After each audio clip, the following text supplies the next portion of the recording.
In honor of Daredevil Born Again, let's take a look at the original series airing from 2015 to 2018, created by Drew Goddard, starring Charlie Cox, Vincent D'Onofrio, Elden Henson, Deborah Ann Woll. And this show, of course, is about Daredevil, Matt Murdock, a lawyer by day, vigilante by night. And we're going to talk about it all, and if you as a Christian should watch it right now.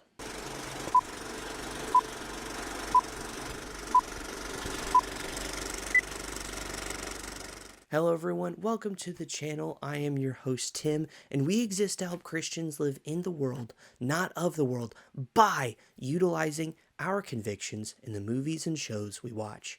Daredevil is rated TVMA for extreme violence, intense action, and some semi-explicit sexual content. This is a very loaded show with a lot of intense stuff. So we're going to dive into the Christian conviction meter if you should want to watch this series. If there's some convictions that may impede you from watching this show, we'll take a look at any theological themes that might be present in watching this series, followed up by a personal review from yours truly.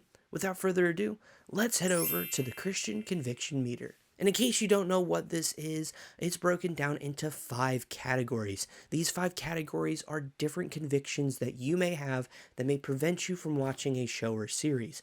5 is on the high end and means there's a ton of it. And 0 means there is none at all. The lower the score, the better and easier it is for most people to watch it.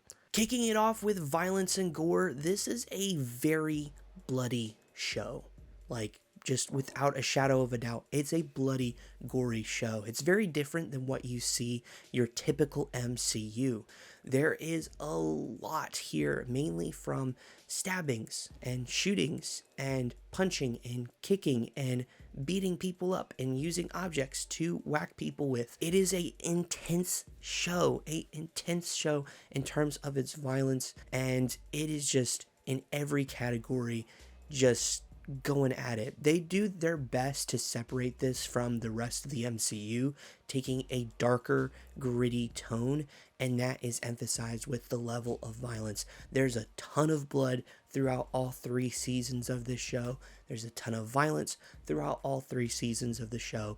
It's a 5 out of 5, hands down. Our next category is lust, and this one I would definitely say be careful if you do struggle in this area, because not all of the show has sexual content within it, but there are a few episodes throughout the series that may be like let's be careful. There is some scenes of people undressing. There is a few moments here of throughout these seasons of people kissing, and that kissing leads to taking off articles of clothing. While there isn't any specific body parts shown, there are backs, there are obvious moments of a couple lying in bed together. It's obvious they're not wearing any clothes. It's obvious what they have done. There is also in season 2 a non-nude sex scene. And that's probably the best way to put it. There isn't specific nudity parts shown, but you can tell what they're doing, and it goes on for a good chunk of time, at least a minute or 2. And so that is something to keep in mind. That specifically in season 2, I believe it's episode 4 or 5 of the show, specifically in season 2 again. Overall, there's a lot more kind of stuff shown than what you would expect from a TV show, what you would expect from a Marvel project at that. I'm going to give this a 4 out of 5 just to be on the safe end. While there is no specific body parts shown, there is a lot of just suggestive nudity without being full flaunt. as I always do, the IMDB parent guide is available in the link in the description below. It'll go into more detail on this particular category, especially if you do struggle with it. Moving on next to substances, there is a good amount of drugs and alcohol throughout the show. I mean, the whole premise is about Daredevil fighting against the crime syndicates, the crime lords of Hell's Kitchen and New York City at large. So drugs do play a pretty pivotal part. There's only maybe 1 or 2 instances throughout the show where someone is taking hardcore drugs, but it still is a big part of the series. On top of that, there is plenty of times where our leading trio of characters, they go to a bar called Josie's and they'll share drinks, sometimes to the point where they're walking home drunk. And so that is something to keep in mind, especially if you do struggle in this area in particular. But there is a lot of this sort of stuff contained within it. There is references to harder substances. There is, like I mentioned, a couple people taking harder substances, stuff like that. I'm going to give this a 4 out of 5 as well. Trying to be on the safe side with this, but again, there is a good chunk because it is, especially in season 1, pretty pivotal. Next up is profanity, and there's a decent amount here. It's kind of spread out throughout the entire series. There's multiple uses of the A word, DI word, SH word, of course multiple uses of the PI word as well as the PU word, and there's just a lot of language throughout the entire show. The only thing it really doesn't do or use a lot is F-bombs. Even though this is a TVMA show, there's only one single verbed out usage of the F-bomb, and even that, like, I don't remember where it takes place, so it's pretty forgettable where it's at. It's not like they're using it throughout every episode. There is a couple middle finger moments, though. There is words that do kind of demean women, objectify women in the sense, and also, of course, there's just uses of hell throughout there. I mean, the place the series is located in is Hell's Kitchen in New York City, so there is that to it. But again, there is a decent amount of words used throughout, but it's not like every episode has a cuss word of sorts, which does separate it from other TV, MA, or rated R projects in which they try to use it as much as possible because it is a project like that. But again, to be on the safe side here in particular, I'm going to give this a 4 out of 5 just to be safer than sorry with this category in particular. But in terms of all the other categories, this is the most moderate of the categories. So that is something to keep in mind. Lastly, intense and horror sequencing.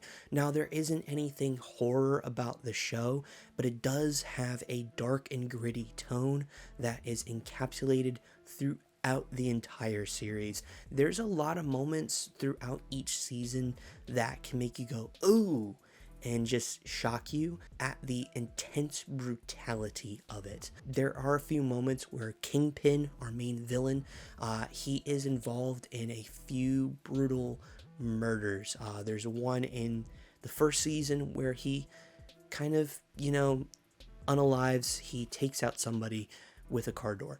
So there is that, and a few other things as well throughout the series that are just like, holy crap. It'll take you a minute to swallow if you don't like intense imagery of death and destruction and pain and suffering and the gruesomeness of that. This is not the show for you by any means. On top of that, there is also references and scenes showcasing human trafficking, the drug trade. There are these things that are a part of the series, that are a part of the show, that may be a little too intense for normal viewers. This is another 5 out of 5, hands down. This is an intense and gritty show.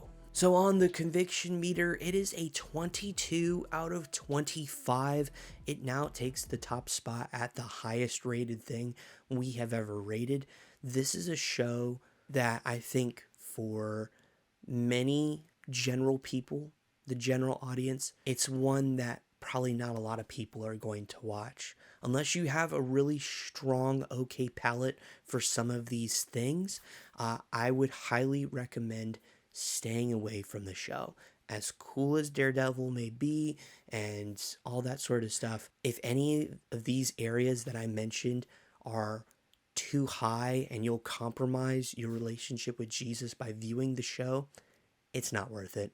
Just stay away, put on something else, and you will be okay. Moving on to theological themes. This is where we take a look at if anything in the show particular has just something that may tie back to the Bible or tie back to Christianity. The biggest thing here is Daredevil, Matt Murdock himself, is a Catholic, right? He is a Catholic, and so there is a lot of Catholic imagery and a lot of Catholic moments, particularly in season 3. There's a lot of time spent within the Catholic Church.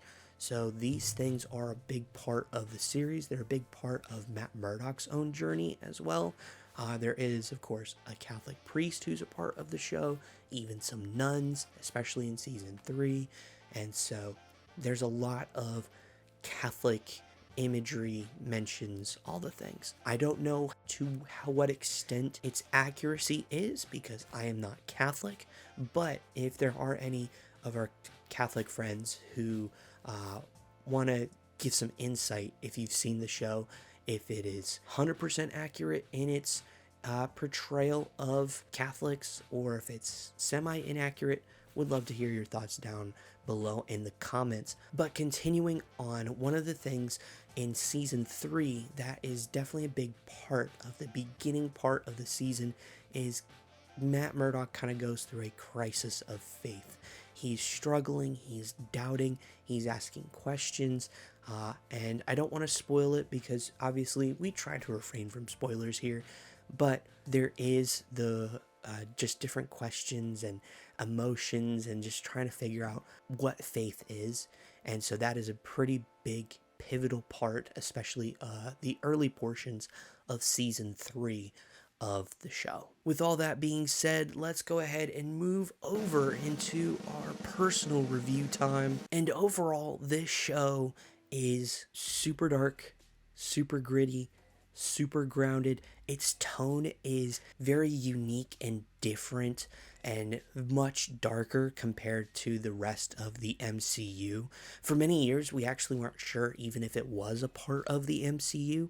It is, in case you're wondering. But this show is unlike anything we've ever seen with the Marvel Cinematic Universe, and it carries that dark and gritty tone throughout the entire series, showcasing that life is not just sunshine and rainbows, but it gives us a really cool, in-depth, dive deep look at the man without fear. For me, Daredevil wasn't, a character I grew up with. I heard of him, but I really didn't fall in love with this character until this series. Charlie Cox absolutely delivers playing this character, and you fall in love with the other castmates around him. At the same time, too, there are a few surprises and a few castmates that I do want to highlight, such as John Bernthal, as well as Wilson Bethel, who in their own seasons add just another elevation of these characters and this world that we get to kind of witness through these 3 seasons of the show. And they do a fantastic job.